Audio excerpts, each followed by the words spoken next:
Assalamualaikum warahmatullahi wabarakatuh. Teman-teman, sahabat-sahabat sekalian yang berbahagia, jumpa lagi bersama saya Muhammad Lutfi Mahrus. Masih dalam serial akuntansi keuangan menengah. Kali ini kita akan membahas mengenai pertukaran notes payable dengan barang atau jasa gitu ya. Namun kita ulangi lagi ya pelajaran sebelumnya tentang zero interest notes payable. Jadi kalau zero interest notes payable itu tidak ada bunga kupon yang dibayar, atau bunga kuponnya 0%. Jadi caranya sama ya, kita hitung persen value-nya dengan mempersen value-kan pokok. Jadi tidak ada persen value bunga. Sehingga nilainya akan jauh lebih rendah dibanding dengan nilai nominal. Jadi sebenarnya zero interest notes payable ini diterbitkan dalam kondisi diskon. Diskonnya banyak gitu ya, karena memang tidak ada persen value anuitas dari bunga. Contoh di sini 200 juta ya, nilai face value-nya, nilai pokoknya, periodenya 3 tahun. Terus kemudian bunga kuponnya 0 ya, tidak ada. Terus kemudian bunga pasarnya 8%, gitu ya, bunga 8%. Kemudian kita lihat bunga pokoknya, berarti langsung dicari persen value pokok. Karena bunga 0 berarti tidak ada ya, jadi langsung ini juga nggak ada ya. Nggak ada. Jadi kalau dikalikan juga 0. Sekarang kita hitung percent value single ya, dari bunganya 8%, bunga pasar, kemudian ininya 3. Nah, disinilah ketemu angka 200 juta dikali 0,79 383. Nah, angka 158.766 ini merupakan nilai wajar atau percent value atau harga jual dari notes ini karena zero, makanya jauh kan berkurangnya diskonnya. Jadi zero interest notes payable itu notes payable yang diterbitkan dalam kondisi diskon yang sangat banyak gitu ya, sehingga inilah yang menjadi nilai di tabel amortisasi kita.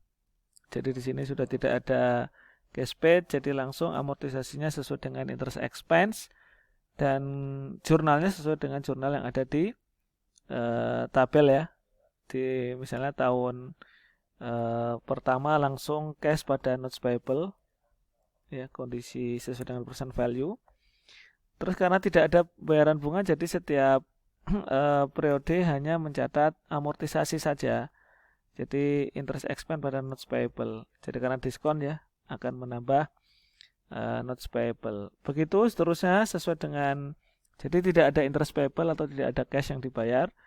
Dan ini jurnal selama 3 tahun ya amortisasi. Nanti di akhir periode jatuh tempo ya, akan membayar senilai 200. Jadi sesuai dengan pokoknya. Jadi sebenarnya perusahaan ini memang tidak ada pembayaran bunga secara periodik, tapi sebenarnya dia itu bunganya adalah ya tadi selisih antara harga jual 158 dikurangi dengan pokoknya. Jadi sebenarnya dia bunganya itu adalah sebesar 41 dan itu dibayar di akhir gitu ya, dibayar di akhir. Jadi sebenarnya ada bunganya juga walaupun 0%, tapi sebenarnya hakikatnya ada bunga yang dibayar. Interest expense-nya kan ada nih. Seperti itu. Tapi ya tadi bayarnya di akhir saat jatuh tempo. Jadi dia dapat cuma 158, bayarnya harus 200. Nah, jadi itu kan ada bunganya. Nah, itu teman-teman sekalian tentang zero interest notes payable ya. Sekarang kita membahas bagaimana jika kita membeli barang atau jasa dengan bukan pakai cash tapi pakai notes ya. Nah, dalam kondisi normal maka nilai wajar barang atau jasa yang kita tukar itu harusnya sama dengan percent value dari notes payable yang kita kasih. Jadi misalnya nilai wajar barang ya, kita beli barang aset tetap, harganya itu diketahui 100 ribu ya, 100 ribu dolar. Maka bagaimana kita akan menerbitkan notes? Harusnya notesnya itu kita terbitkan senilai ya persen value-nya, kalau di persen value kan adalah senilai 100 ribu. Jadi kita akan menerbitkan ya nilai nominal kita sesuaikan dengan bunga pasar, bunga kupon, sehingga kalau di percent value kan adalah 100.000. Itu kalau kondisinya amleng ya, kondisinya transaksinya wajar, tidak dengan pihak-pihak yang terafiliasi. Jadi seperti itu, harusnya normal. Normal itu harusnya percent value note sama dengan nilai wajar barang atau jasa. Harusnya gitu ya. Jadi kita kita beli barang, berapa nilai wajarnya, nilai pasarnya 100.000. Berarti kita nerbitin utang notes yang kalau dinilai kini ya di percent value kan nilainya juga 100.000. Nah, namun kadang ada pertentangan ya, bagaimana kalau percent value-nya beda Pak dengan nilai wajar? Ya, maka kita pakai percent value notes ya. Itu dengan asumsi memang bunganya wajar, bunga kuponnya juga wajar normal gitu ya. Maka kita pakai percent value notes. Namun ada beberapa kondisi di mana notes itu tidak mencerminkan ya, percent value notes tidak bisa dijadikan sandaran karena ada beberapa kondisi yang membuat nilai notes itu jadi tidak wajar ya. Contohnya misalnya tidak ada suku bunga yang dinyatakan atau stated rate atau coupon rate. Jadi ini contohnya zero ya. Jadi ketika notes itu diterbitkan dengan kondisi zero, berarti kan sebenarnya dalam tanda kutip nggak seperti biasanya gitu ya, karena biasanya ada bunga kuponnya gitu, sehingga kondisinya diskon yang sangat dalam gitu ya. Maka kalau kondisinya seperti itu, maka yang digunakan adalah nilai wajar barang. Seperti itu ya, pakai nilai wajar barang atau jasa. Jadi kalau tadi kan kondisinya kalau misalnya harusnya nilai wajar barang sama percent value note sama ya. Namun kalau misalnya ternyata harus berbeda gitu ya, maka yang digunakan kan percent value notes ya. Dengan asumsi notes-nya itu wajar, ada bunga kuponnya, ada nilai bunga pasarnya juga wajar. Nah, kalau misalnya kondisinya ada beberapa kondisi ya. Kondisi pertama, jika tidak ada bunga kupon, tidak ada stated rate ya gitu ya, maka yang digunakan adalah nilai wajar barang. Itu ya.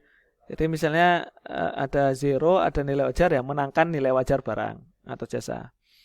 Yang kedua, jika misalnya ada bunga, ada kupon rate, tapi bunga kuponnya itu tidak masuk akal. Tidak seperti bunga kupon yang diterbitkan oleh obligasi yang sejenis gitu ya, dengan jangka waktu yang sama, dengan mungkin industri yang sama, kondisi yang sama, tapi jauh berbeda gitu ya. Ya tidak masuk akalnya itu ya kita pakai judgement ya, mungkin terlalu jomplang gitu ya. Misalnya harusnya bunga kuponnya itu normalnya 10%, kok ini cuma 5% misalnya. Nah, atau yang ketiga nilai nominalnya nggak wajar. Jadi sangat berbeda dengan harga tunai instrumen yang sejenis. Jadi memang berbeda ya. Nilai nominalnya itu berbeda dengan nilai tadi harga tunai instrumen yang sejenis. Jadi memang nilai nominalnya nggak wajar gitu ya. Terlalu dikit atau terlalu tinggi yang sampai berbeda jauh gitu ya. Sekali lagi ini judgement. Nah, kalau kondisinya seperti itu ya, tiga kondisi ini, maka pakai nilai wajar barang atau jasa. Nah, kalau misalnya nilai wajar barang atau jasa tidak diketahui, terus kemudian apa istilahnya tadi ya,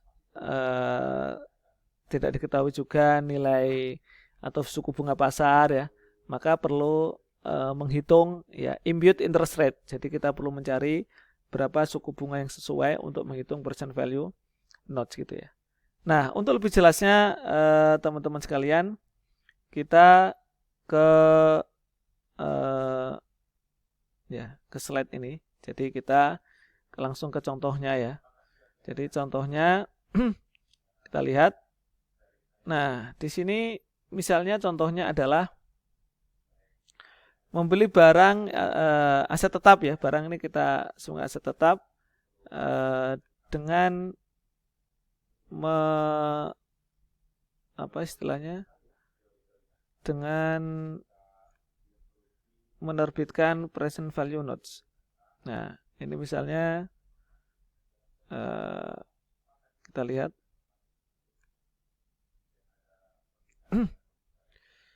Nah,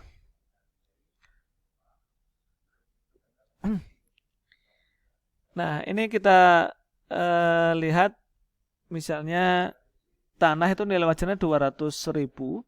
Kemudian ada zero interest bearing notes, di situ diketahui nilai nominalnya 322102. Jadi memang ini sudah disesuaikan ya antara present value notes dengan nilai wajar tanah. Jadi kalau di present value kan ya nanti ketemunya 200. Jadi kalaupun itu nanti tidak diketahui bunga pasar ya, kita langsung pakai nilai wajar tanah karena memang ini zero interest bearing note ya, tidak ada bunga kuponnya. Tapi di sini kalau di present value kan sama antara bunga kupon dengan antara present value notes dengan nilai wajar tanah sama. Begitu juga soal nomor 2, di sini karena tidak diketahui nilai tanahnya langsung pakai present value notes ya. Jadi nilai wajar tanah atau nilai harga perolehan tanah diukur sesuai dengan present value notes. Jadi di situ harga tanah sama dengan present value notes ya. Kita present value kan ketemu angka 304.641. Kita pakai faktor jadi N-nya 8, kemudian I-nya 10%, ketemu angka itu. Jadi 1 Mei land pada notes payable 314.641. Nanti di akhir periode kita melakukan amortisasi notes. Jadi notesnya kan dibayar setiap 1 Mei sehingga 31 Desember itu berarti 8 bulan, Mei sampai Desember 8 bulan. Berarti kita mengamortisasi selama 8 bulan. Interest expense-nya juga 8 ya, 8 per 12 kali karena suku bunganya itu 10%, jadi kali 10 ya. 10% kali 314, 641 kali 8 per 12. Begitu juga interest payable-nya ya. Bunga kupon 6% kali 400 kali 8 per 12. Nah, saat bayar maka kita mengakui interest expense yang 4 bulan. Dari 1 Januari ke 1 Mei interest expense. Kemudian interest payable-nya sesuai dengan yang sudah di jurnal sebelumnya. Nah, begitu juga dengan notes payable dan cash. Jadi sudah ada perhitungannya. Nah, jadi cashnya kita bayar sesuai dengan ini ya, pembayaran bunganya jadi 24.000. Nah, begitu juga soal nomor 3 ya, sama ya teman-teman ya. Kalau di sini sama ya. Jadi komputernya tidak ada nilai wajarnya, jadi langsung pakai present value notes. Nah, di sini diketahui present value notes 514, 521 sesuai dengan ini karena tidak ada bunga kupon ya, zero. Jadi langsung present value pokoknya. Begitu juga dengan amortisasinya. Nah setelah kita menjurnal, maka kita juga di sini diketahui masa manfaat, jadi kita perlu menghitung depreciation expense pada akumulasi depresiasi. Nah, itu teman-teman untuk materi mengenai pertukaran barang jasa dengan notes ya, dengan notes payable. Sekarang kita terakhir ya di video ini kita akan mempelajari mengenai hutang hipotek atau mortgage payable. Nah, sama dengan notes payable ya. Kalau hutang hipotek itu bedanya ini biasanya dijamin ya, istilahnya dijamin dengan properti, misalnya tengah-tengah tanah atau bangunan, jadi ada jaminannya. Nah, sama dengan notes payable ya, akuntansinya sama, apakah dicicil secara tahunan atau ada bunga secara periodik. Kalau di soal ini contohnya dicicil secara ini ya, tetap ya, jadi kita harus menghitung cicilan tetapnya. Jadi misalnya ini nilai pokoknya 400.000, kemudian N-nya 10, bunga pasar 9%. Jadi di sini cicilannya 400 ya. Jadi bunganya istilahnya yang akan dicicil selama 10 kali. Nah, kita lihat kita cari faktor anuitasnya ya menggunakan rumus N-nya 10, bunga pasar 9%, sehingga cicilan tetapnya 62328. Ini sama seperti notes payable yang sudah kita bahas sebelumnya ya. Kalau ada cicilan tetap, maka nanti di akhir periode ya cicilannya 0 gitu ya. Sehingga ini karena cicilannya 1 Januari, maka per 31 Desember ada yang notes payable yang sifatnya current, ada yang non current. Ya, non current itu yang masih lama.